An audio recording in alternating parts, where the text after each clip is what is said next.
Someone You Should Know. A program about people you know and even more that you don't.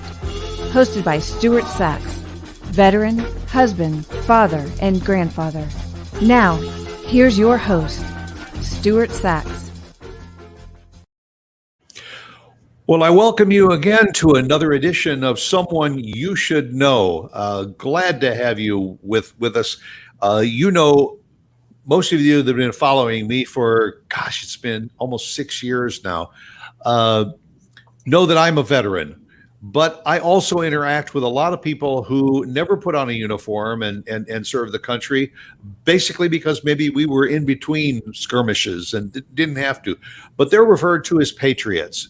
And I'm really proud that this show is going to be a lot about patriots as well as about veterans that they interact with. And at the top of the show, let me say that I'm absolutely thrilled to be sponsored by two wonderful patriots. One of which is Christine Dean, who is the DFWnetworkingdiva.com. Christine can help you improve your business. She is an IT guru, help you with marketing, with sales, with networking, with improving your websites, with improving your bottom line. And the nice thing about it is that she can do it with a free consultation. All you have to do is go to the website and click on the button that says free consultation. And you can talk to Christine about how she might be able to help your business. My other good friend and patriot is Irving Chung, who is a franchise specialist. And you can reach him at bigconsideration.com. Irving also is a patriot and he loves working with veterans, and he can help veterans and anybody that is interested in maybe becoming their own boss get a franchise to do so. So I thank those two great patriots. And I also am absolutely thrilled to have a wonderful patriot as the guest on my show, J.R. Smith from the Veterans Ranch. J.R., welcome. Good morning, Stuart. How y'all doing out there today? Good. Glad to have you with us. See, you got that cap on and all, but the first thing everybody looks at says, "Oh yeah, man, that's a good-looking Texan there." Well, you ain't a Texan. No, I love me some Texas, but originally born and raised in St. Louis, Missouri, and living in Lakeland, Florida for the last 22 years. And for those that Florida, you think beaches and resorts on the East Coast and the West Coast and all. Lakeland, Florida is about halfway between Orlando and Tampa. Actually, it's halfway between Kissimmee and Tampa. Yeah. And it's more of the interior of Florida. And folks, if you ever have the opportunity to travel like Highway 27 through the center part of the state of Florida, you will pass places like Lakeland, like Ocala, interior country, which is in JR's case, that's horse country. They raise a lot of horses. In fact, you go to Kentucky Derby, there's probably a lot of horses that are on that track that were raised and trained in Florida. People don't think about that. All they think is palm trees and sitting on the beach. Yeah, very true. At one point, I think this stat still holds true. We actually have more cattle ranches per capita in Florida than the state of Texas. Hard to believe, but it's true. Yep. And in fact, a little factoid about me, I worked for the Disney organization 50 years ago. Before they opened, I was there when it was under construction for a year and a half. And at the time, I needed a place to live. I was living in Orlando, and it was such a drive to get to Lake Buena Vista. So I moved into an apartment in Kissimmee, Florida. Now, Kissimmee at that time was a cattle town. Mm-hmm. The tack shop in town was the biggest store in that town. And it was all ranchers that were in Kissimmee. And now today, 50 years later, the place is a megalopolis and covered with motels and restaurants and everything. But that interior part of Florida is very, very much citrus growers and cattle ranchers. Yeah. And you've been there for how many years? About 22. About 22 years. And in the ranching realm, and doing other stuff too. But a few years ago, and it's amazing to me that you've been doing this only for a few years, you started the Veterans Ranch. And I want you right at the get-go, open up the corral gates, and I want you to tell our viewers and listeners what the Veterans Ranch is all about. Absolutely. Well, October of 2017, I had a dream at 3 o'clock in the morning and scribbled down the word ranch on a legal pad. And by December of that year, we were the Veterans Ranch. It's my wife, myself, and my dad, a two-tour Vietnam veteran, that started it. And we work with veterans and their families through equine therapy. Simple term, working with horses. We raise funds for kids that lost loved ones in the line of duty. And we're now expanding that out into first responders as well, because so many veterans come home, like good friends of mine from St. Louis in 1991. They went straight to the first Gulf War. They were MPs in the Marine Corps, came home and became St. Louis County cops because they loved the camaraderie, the brotherhood and sisterhood of uniform, and just the structure that so many of them miss when they get out. So the first thing we're going to do is we're going to put a grooming brush in your hand.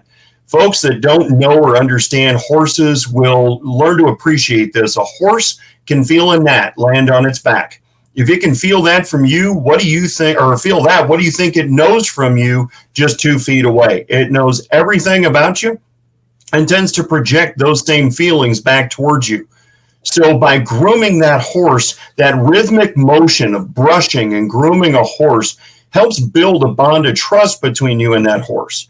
A horse is a prey animal, meaning it doesn't know you, so therefore doesn't totally trust you. People are very much the same way. So you have to build that bond of trust.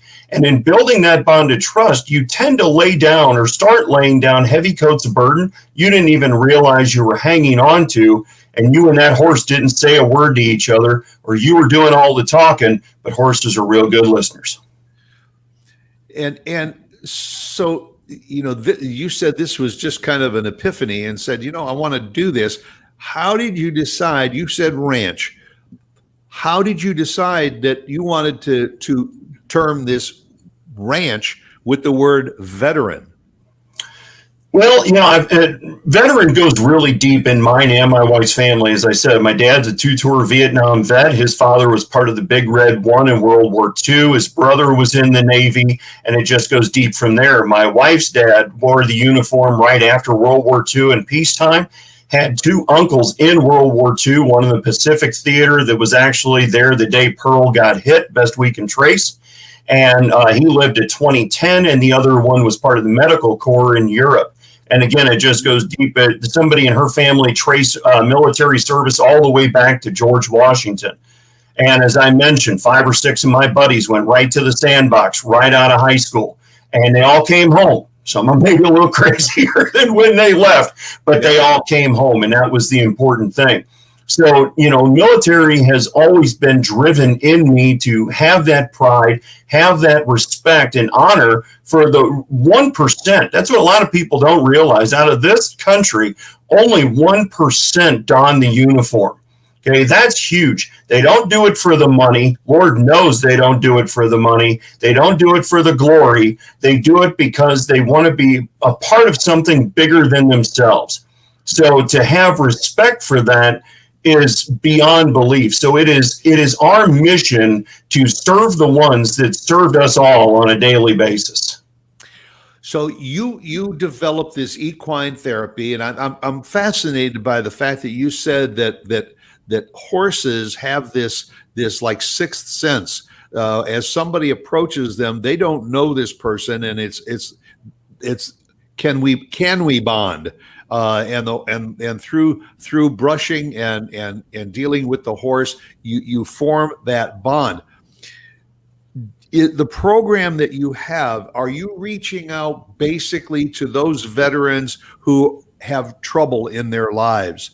Or is this a program that's open to anybody that says, I would just like to connect with equine therapy? Or are you focusing on those veterans that maybe have post-traumatic stress or have brain injuries or issues in their lives that they need to you can never get rid of it, but put on the back burner?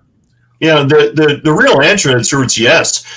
Come one, come all. Whether, you just served, 4 years, you were stateside the whole time, but hey, you wore the uniform, come one, come all. Because I explained this to someone just the other day. He said, I can finally sleep at night. And he was a Vietnam veteran. He said, I've made it through all that and I can finally sleep at night sometimes. And I said, great, you're a fantastic candidate to come help the ones that are transitioning out now that don't know what you know, or are going to experience now what you experienced then. And you can help them walk through that. We're all about, again, being a patriot.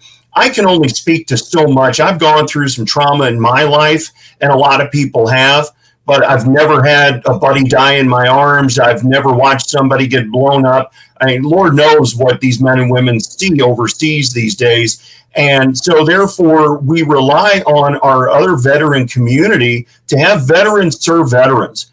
So again, come one, come all, because the horse doesn't care. It's God's majestic animal. I guarantee you, even the ones that think they're through it, they got something they're hanging on to, and they've shoved it down deep. And, you don't always want to bring it back up, but sometimes doing that helps you deal with it better. It's fascinating to me. I think that the majority of people that are watching and listening to the show are familiar with canine therapy, rescue dogs that are given to veterans to help them cope with their everyday lives.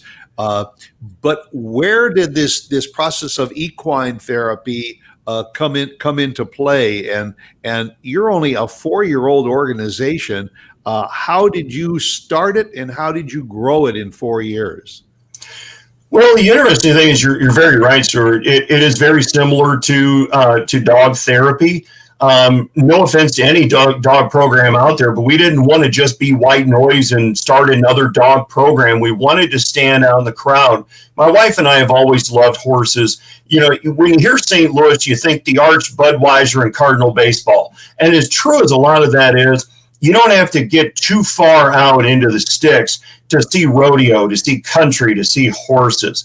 So growing up, I became an Eagle Scout in 1990. I was always out in the woods. Family had farms and ranches, that kind of lived out in the sticks, always drawn to horses. My wife's family's originally from Kentucky. She was the first Floridian born, and so horses were in her blood as well. We always kind of wanted our little slice of Americana, 5-10 acres, couple horses. The word ranch never really came into play. But when that dream came across, because my dad always taught me, keep a legal pad by the bed, so you got an idea in the middle of the night, you can write it down. I got a lot of legal pads with a lot of ideas, never went anywhere, but this one, I still have it. It's the only thing written on it. It's ranch, about this big. I almost couldn't read it the next morning when I woke up. Long story short, we by December of 2017, we became a 501c3. It was on-the-job training. We didn't start out with $20 million to go spread around the world. It was grassroots, and we love that because it's still grassroots to this day. We work horse shows, gun shows. We go wherever we're needed. A couple of months back, we were in the state of Kentucky at the American Legion State Conference, and my dad and I were keynote speakers. When the Wrangler National Finals Rodeo was in Texas, thank God, this past year, we drove out there and we were promoting the charity and just speaking to veterans. So we just get out there and have fun. And again, put that brush in your hand and get you going. But it's truly word of mouth. We feel is still the best form of advertising today, because if people believe you, they will shout your name to the mountaintops. And, it's been 4 hard, long years, a lot of long days, but we don't mind hard work. And we're really making some great headway. Now, when you started the Veterans Ranch, how many horses did you have? Well, I'll tell you right now, Stuart, we run this out of our house. We actually have friends that have ranches and horse rescues. Again, this started with a dream at 3:00 in the morning on an October morning. So, we didn't start with a whole lot of money and a whole lot of horses and acreage and everything else. We're really kind of doing this the hard way, if you will. But again, it helps us build that camaraderie with people in the community. and the veterans in the community that don't even know this thing called equine therapy exists. They don't even know the term. You break it down, good old cowboy, hey, we're just sitting around a fire having a beer. What's equine therapy? We're working with a horse. We're going to show you how to build bonds of trust with a horse. There are a lot of ways that you can have a lot of initials behind your name and PhDs and psychology degrees and everything else. But from a country boy to your listeners, it's just building bonds with a horse. Well, you and your wife are the epitome of the term mama papa operation, because you're hands on. This is not a storefront that people come into and sign up to go for a pony ride. Right. This is an opportunity for people to experience their inner soul. I can only imagine what it is like to spend a half an hour or an hour talking to an animal that cannot talk back to you, but you're forming that bond. And if I am a troubled individual, be it a first responder, a veteran, or just a street person that's trying to put their life back together and trying to put their demons to rest, to stand and talk with this majestic animal while you're brushing its coat, has got to have this new lasting image on this veteran or this first responder's mind. That I can take some time now and stop worrying about the dark side of my life, because I now have a bright side to focus on. Is that a fair statement? More than fair. You truly forget about the world for a while. My dad taught me a lot growing up, but one thing he always said, whether it was at your job or whatever you did, leave your bag of problems at the door. Don't bring it in with you, because trust me, they'll be there when you get back. And when you're dealing with that horse for half hour, we've done trail rides with our more experienced riders, you truly forget about the world for a while. We've had men and women, as they're grooming that horse, choke back tears for no other reason than things just start melting off. Whether that horse can truly understand what you're saying or not, you think it does. And personally, I think it does. It just doesn't know how to respond. And quick story. We had a guy, we always bring in a big horse for a guy like me and guys my size. I'm 6'4" and 280. Okay, you can't put me on a little old horse. We bring in a Belgian. And for people that don't understand that, take the Budweiser Clydesdales, shrink one down a little bit, and there's a Belgian. Well, this guy was 5'5" with boots on, so I'm barely looking over his shoulders. This guy's looking at ribs. And so, he's scared. His wife, who was there with him, he was active duty Air Force. She was retired Air Force. And she said, JR, you got to help me. He's cursing me out. He's mad. He wants to go home. Well, he didn't want to go home. He wasn't mad. He was scared. Didn't know how to admit it. I will never speak to someone like I wore the uniform, but I always have people there with me that did. So I brought a Marine buddy over of mine, and he just started breaking this guy down. I can't even say on the air half stuff he said to him, but uniform to uniform, he started relating to him. We started laughing and said, look, man, what's the problem? He goes, guys, I'm from the Bronx. That's all he had to say. That's all he'd say. Lived in the city, stray dogs, didn't have pets, never saw the mounted patrol in Central Park or any of those kind of things. He said, you want me to get on this beast? Within 20 minutes, we had him on the horse, showing him how to steer more with his feet and his hips than with his hands, and how to breathe and how to relax. So within 10 minutes of that, that horse goes, that was that horse finally giving to him relaxing because he finally relaxed. That's communication that just no words can share. So it truly is amazing. We had a gentleman one time said, JR, I have made more progress in 10 minutes with this horse, and this was one of the guys that just started breaking down and losing it, than I have in 10 years on a couch. That's the power of God's majestic animal. And also, and we talked about this a little bit before the show, the fact that the equine therapy, vets will often go into the VFW hall or the American Legion hall and sit with their buddies and have a beer and go over war stories and verbally go back and forth with each other. With an animal, you don't get that verbal interaction. it is more of a spiritual interaction, and both of them have value. Sitting and talking to other veterans, it definitely has got some advantages, but sometimes this, just like an animal, a dog, to sit and put that animal on your lap and just sit and pet it. There's an interaction. To me, I can only guess what that feeling of interaction is. Like you said, this 5'5" guy who's on working with this animal who he can't even see over, in order to interact with this animal, in order to feel better inside here as well as up here. Yeah, it's euphoric. It really is. And it's as euphoric for us as it is for the people we're working with. We've done group therapy sessions. It's almost a team bonding where, nowadays husband or wife can deploy, and whoever is in charge, the one that leaves, well, sometimes they come home and they want it the way it was before they left. Well, there's no way it can be, because whoever's been left at home for 6 to 8, 12 months, 2 years, depending on how long the deployment has been, they've now become chief cook and bottle washer.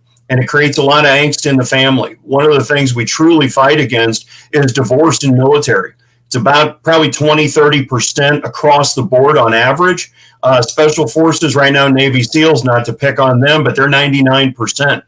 You leave at a moment's notice, can't say where you're going, can't say how long you're to be gone. And when you're home, are you really?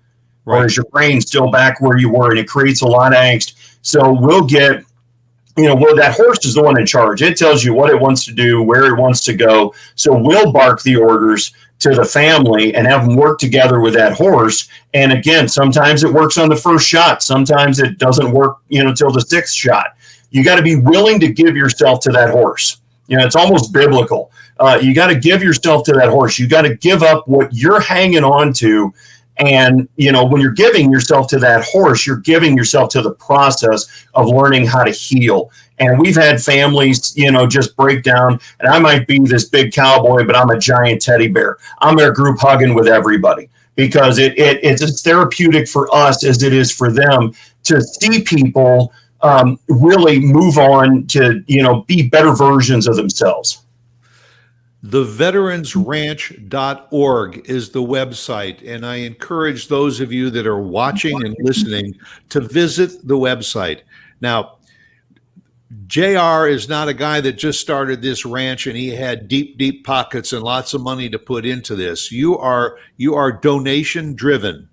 And it's important that people understand that. And also, I want to say something to the people that are watching and listening too, from all over the country. Don't depend on veterans to help veterans. It takes patriots like JR and like Irving and Christine, and even Mark Warner, the owner of this program, and my dear friend and an advisor. It's the patriots that really need to step up and help to support programs like this, because the veterans are kind of strapped. And yes, veterans will continue to help veterans, but we've got to depend on the rest of the country to get out there and give a little. Now, we're not asking for thousands of dollars. On that website, TheVeteransRanch.org, there's a donate button. And if you can donate $10 or $20 or whatever, it will help to keep programs like this going, because we need it. We're not going to go too deep into this subject, JR, but you and I have had our conversations about the Veterans Administration, and that it's there to help our veterans, but they don't always fulfill that role. So there is a need for other veterans and patriots to step up and to help our veterans, and that includes the patriots. And we talked earlier about the fact that the word patriot now is becoming more commonplace. It's not veterans and the people that didn't serve in the military. There's now a term for people who support veterans but never put on a uniform, and they're called patriots, and they are just as important as our veterans. So all you patriots out there that are watching the show, please consider theveteransranch.org to make a donation. Because off the top of your head, JR, what does it cost annually to maintain this ranch for the benefit of these veterans? Tell you the numbers are up there, Stuart. I can tell you for a 6-week program, one veteran, one horse is $1,500. And, sometimes they make it through in the first 6 weeks. Sometimes they need another 6 weeks. What most people don't understand is the cheapest thing about getting a horse is buying the horse in most cases.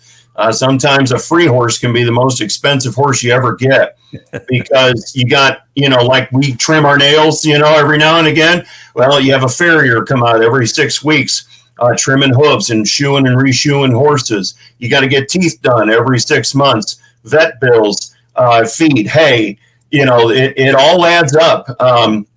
Yes, people that own a lot of horses or performance horses have a lot of money, but they spend a lot of that money on these horses. And, sometimes they eat better than you do, but that's okay because we're putting them to good use, to really help folks out. So, and again, we just implore to everybody, $10 a month is $120 a year. The average American, I say average, I get haters every now and again. Well, I don't do that. Well, they spend $1,200 a year on fast food, and it just gets us a bigger waistline, and you don't get a tax write-off on it.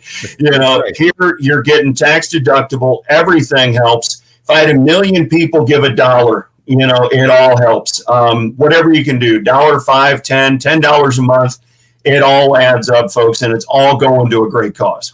Yeah, and on that website, it also shows you the needs, like you said, the feed, the hay, the upkeep of the horses, the maintaining of the ranch, in order to provide these services for our veterans. I'm going to do a little bit of a flip right here, JR, because just dealing with the ranch wasn't enough for you and your lovely wife. That you got involved with the American Veterans Network. And now I want to kind of transition a little bit to that and tell the folks what the American Veterans Network is all about and how you got involved with that. Absolutely. Well, the great thing with this is I'm the one that brought the ranch idea to my dad, and he loved it. And he had an epiphany one day, and he brought AVN, American Veterans Network, to me. We don't believe in sitting around counting ceiling tiles. We're always looking to grow and do more to help veterans. American Veterans Network was designed for veterans by veterans. Again, being a patriot, and I love wearing that badge proudly. Again, I will not relate to all the things a veteran has gone through like a fellow veteran will. So this is a nationwide organization with groups that meet once a month for 90 minutes apiece on Zoom, and they discuss specific veteran issues. Okay, now there is, you join. It's $99 one-time setup and $39.95 a month. But all of that money funnels back into the Veterans Ranch to grow and expand and help more veterans. So you can join a group in, let's say, Miami, and you want to visit a group in Honolulu. Yes, we have a group in Honolulu.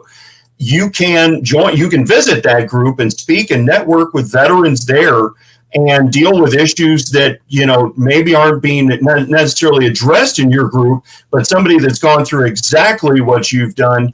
And this is truly about keeping that 24 plus number a day down. And Stuart, for your listeners that don't know what I mean by that, they've now rounded up the number post-COVID. It used to be 22 veterans a day committing suicide. It's now 24.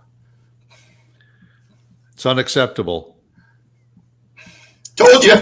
Yeah. It chokes me up. But anyway. Yep. It shouldn't be one. Okay. It should not be one. Right. It's going in the wrong direction. It is. It's because the real number is probably 30. But why depress people even more? So if we can have that guy in Miami keep from eating a bullet because of something he heard from a guy in Honolulu, then the good Lord and the veterans have done their job. And so that's what this is about. The VA, people have had some great experiences with them, and they've had some horrible experiences with them. Same thing with American Legion, VFW. Some, I deal with a lot of younger veterans right now coming out of Iraq and Afghanistan. They don't want to sit around and have steak night, play cornhole, and drink cheap beer. They can do that on the weekends. It's called a barbecue at your house. As you said, that is an important thing to network with other veterans, but AVN brings a purpose to it. It's not a coffee clatch. It's not an hour and a half BS session. It's very structured, and it's about dealing with issues and what I kiddingly call the old salts, giving back to the young salts that are now transitioning out and don't know what to do with themselves. Yeah, and again, that website is on the screen right now, folks. Jot it down, visit it, learn more about it. Not only for your own sake, but for those in your family, for the veterans in your family, for your dads, your grandfathers, your uncles and aunts and all that served in the military or are patriots and want to help veterans. The more you learn about these organizations, the better you're gonna be and the better you're gonna feel about it. And it's important because, again, we're not here to bash the VA, but the VA can only do so much. And beyond that, we've got to help each other as human beings, take care of each other.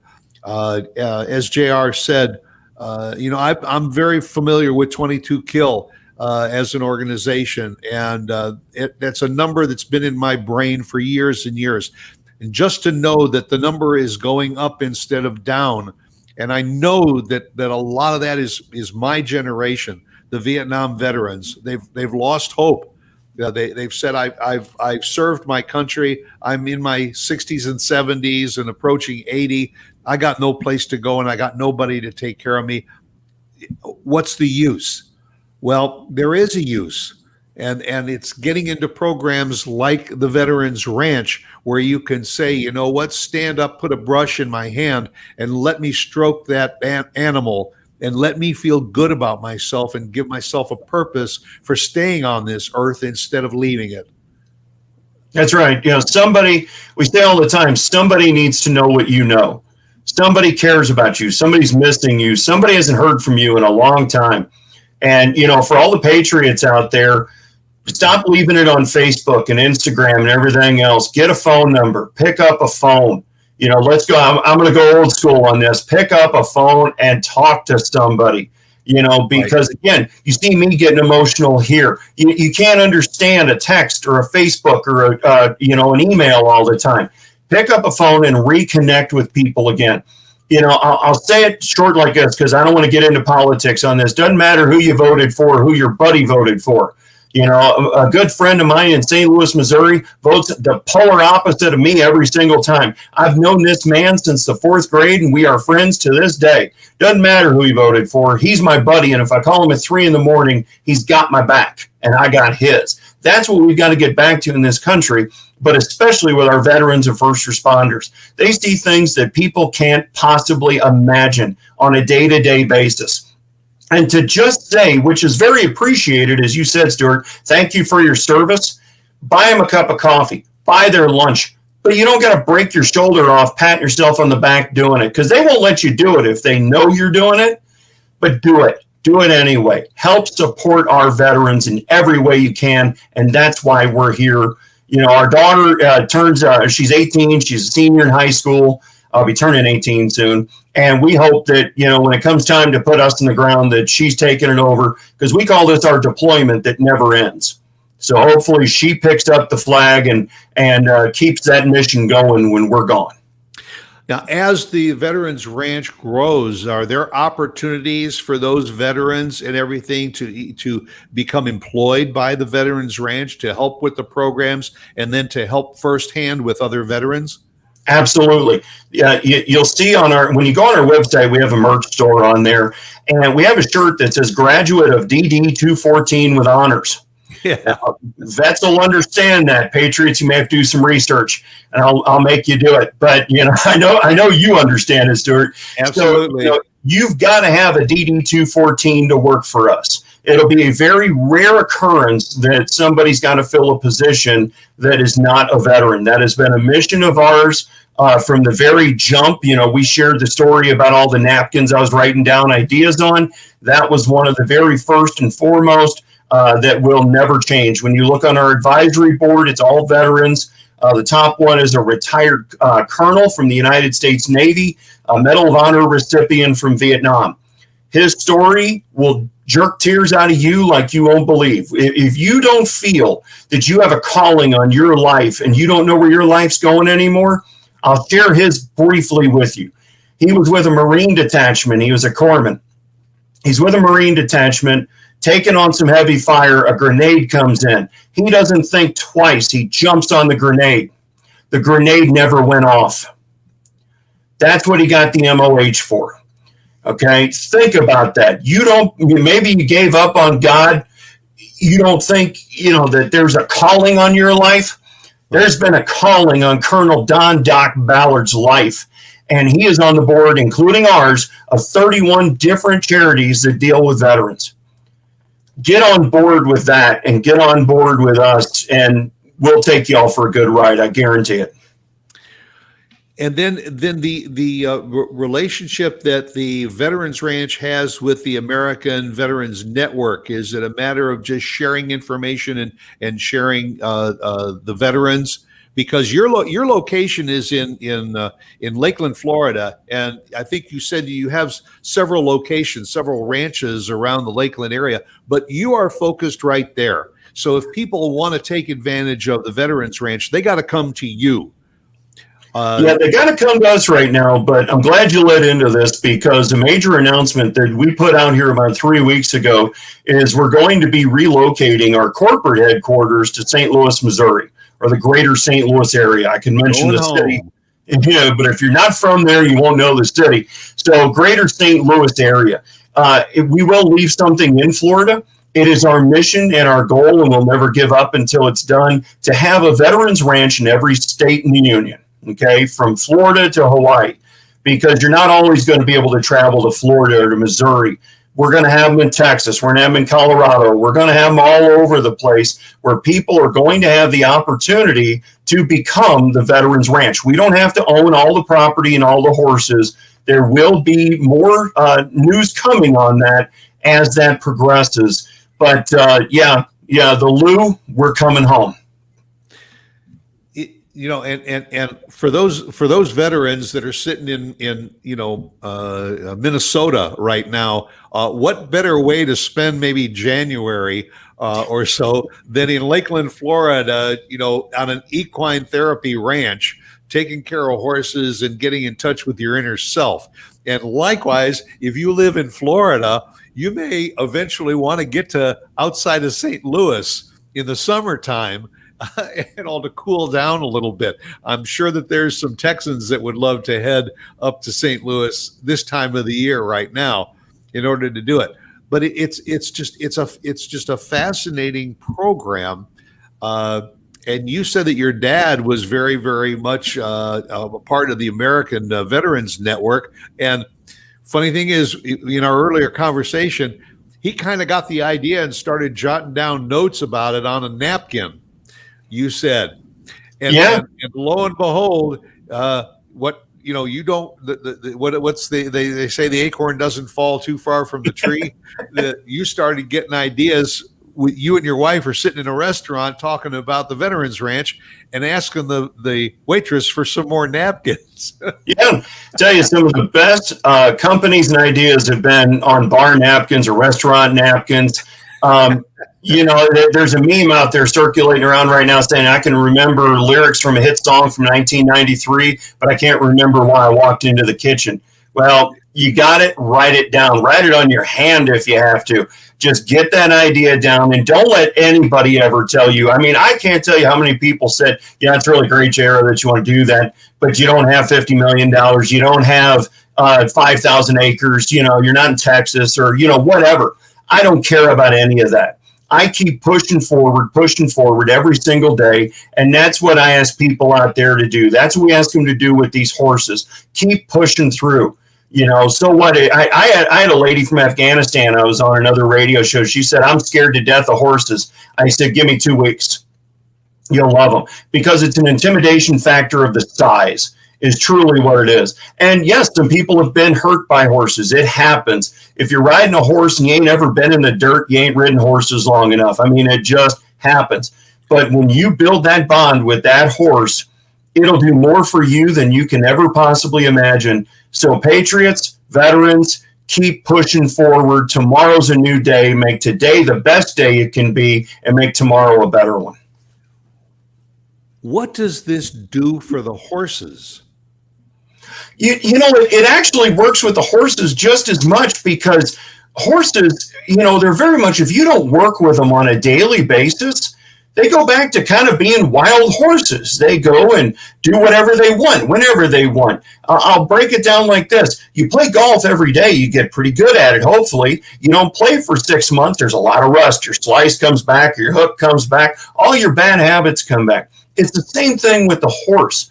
When a horse gets to know somebody and they're working with that person a lot, you don't got to go catch that horse. That horse comes to you, like your dog when you just walked in on a long day's work. Mine's a 89-pound lap dog. It's a boxer bull mastiff mix. He's sitting there. He's got a little stuffed animal. We call it Buddy. He's standing at the door when I walk in with Buddy in his mouth, like, you've been gone so long, come hug me. Right. That's what horses do. It's as therapeutic. Again, they can't say it, but I'm here to tell you by witnessing it, it's as therapeutic for the horse as it is people working with them. And where do the horses come from? You are in horse country there. Do you find that some of these are retired, quarter horses or something that have been used for racing or whatever? Is that an option of getting some of those that have retired from racing or retired from their work on the farms, and this is like a second life for them? Yeah, in some cases, that's very true. We're good friends with the Florida Reining Horse Association and South Florida Reining Horse Association. If you're not familiar, those are the ones that you kind of see them doing very strategic circle patterns, but you get to see them slide their horses. It's really cool to watch. Sometimes, they become, yard art. They just don't have the strength to do the rigors of reining anymore, but they become good trail ponies. In a lot of cases, what we do, you may never get on the back of the horse initially. It's what they call groundwork, getting that horse to learn to walk with you, listen to your commands. Again, build those bonds of trust, not just throw a saddle on and say, giddy up. You can go do that, and that's fun, but you may not learn as much that day. And it may not build as much bond of trust. So yes, former race horses, performance horses, just down to your average trail pony that, somebody bought for $500 and started a trail riding business. And I got to believe that's therapeutic for the horse also, because they now have a purpose too. They've lived one life, and now they've been given a second life.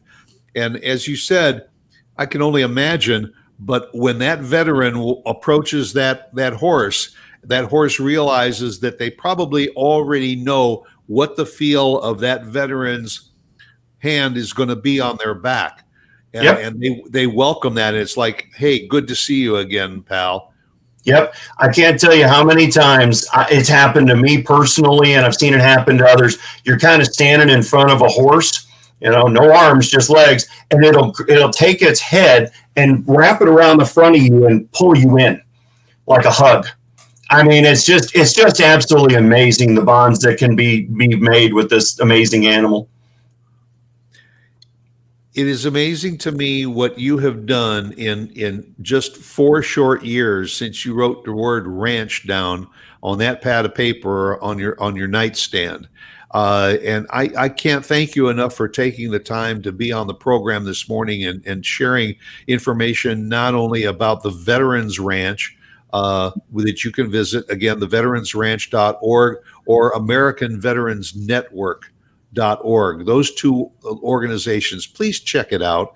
And please add it to your list of things that you'd like to donate to. Again, if you got $1,000, do it. But if you got $10, do it, because not only is it going to help JR in his mission, but it's going to make you feel just as good as those veterans and those horses that are involved in the program. So again, JR, thank you. The very best to your wife, to the organizations and everything. And thank you very, very much for what you have done over the last 4 years. And I just hope that it expands. And I look forward to seeing you back in Missouri sometime, and maybe I'll drop by when I'm in Florida, in Lakeland. Sounds like a winner. We appreciate everybody out there. We thank you for having us on the show and helping us spread this message. It's one that really needs to be spread, and we're just proud to be able to do it. The good Lord gave us big shoulders, and we're proud to carry this one on. Well, the very, very best to you. And folks, thanks again for tuning in to Someone You Should Know with J.R. Smith. Again, thanks to Christine Dean, to Irving Chung, to Mark Warner, to J.R. Smith, all of them patriots and all. And as I always say, go out and be yourself because everyone else is taken. Make it a good day. Bye.